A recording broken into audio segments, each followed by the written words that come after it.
that's such an easy way to make money and get your first few clients, is use past experience to find a business to start. And that means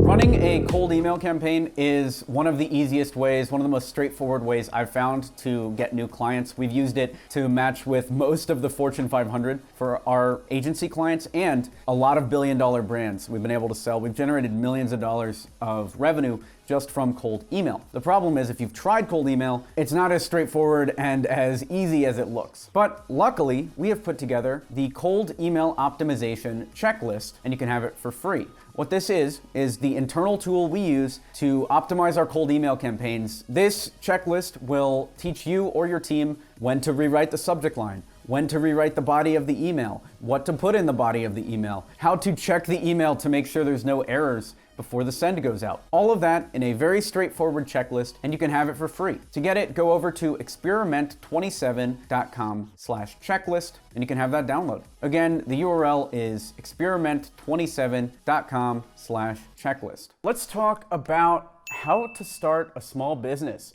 This is something that a lot of people ask about, and it becomes easy to forget as you make more and more money as an entrepreneur what it actually is like starting. I called it a fear of success, which was really just my excuse for not working at all. I knew I had to make some cold calls. I knew I had to talk to customers to make money, and I just couldn't do it. Just couldn't bring myself to do it.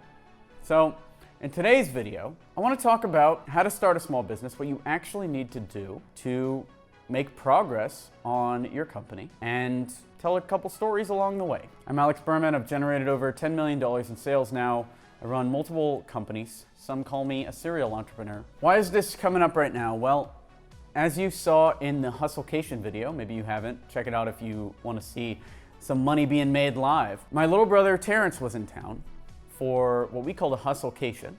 And what that was is he's getting started in entrepreneurship, and I was helping him get some new clients. And it really reminded me of where I was when I was starting out. So here are some things that you should do to start a small business. First thing, email your past bosses. Day one, you want to be an entrepreneur, you're thinking, okay, I need some clients. And a lot of people will either go to friends and family and beg them for money. I've seen it work.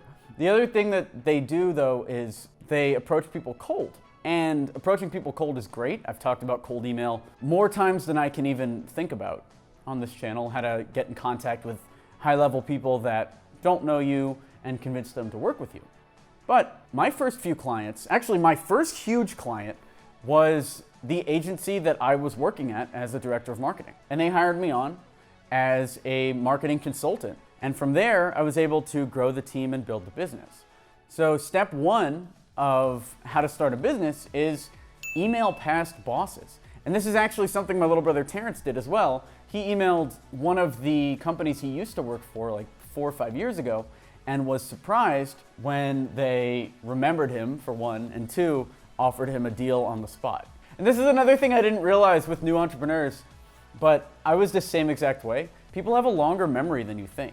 If you think that you're forgettable just because you worked with somebody 3, 4, or 5 years ago, it's just not true. And if you weren't an asshole back then, the chances are that they'll hire you back just for nostalgia. And then if you're good, that's a whole nother thing, but that's such an easy way to make money and get your first few clients, is to email past bosses. The second thing you want to do, and this is something that's covered in detail in our course, Email 10K, is use past experience to find a business to start. And that means if you've been working for any period of time, this is something I've seen with entrepreneurs that are 30, 40, 50 years old, coming from a corporate background and wanting to break in and start a business now. They often will discount their entire past experience. I remember I was at an event in Orlando, and one of the women there was trying to pitch QR code business. And I asked what her background is, and she said that she used to work in finance for like 20 years. So sure, she has this crazy idea for QR codes. Instead of running with that, all we had to do was make a list of local banks and have her pitch a very similar thing that she was doing for other banks, and she got responses that same day after wanting to be an entrepreneur for her whole life. So use your past experience. Did you work in finance? pitch people on a financial type of service business? Did you work in retail? Maybe sell to retailers. Something using your past experience in order to make money. The other thing you want to do is, once you are chasing down these deals, so you're emailing your past bosses, you're using your past experience, you're using what we talked about so many times on this channel about cold email, you're doing that. You've got deal flow happening. You want to close as many deals as possible at any amount. If someone wants to pay you $1 for something, take $1. If someone wants to pay you $50 for something, take $50. I know eventually you want to make a full-time living with entrepreneurship, and you might not see a path from getting paid $50 to getting paid more than that.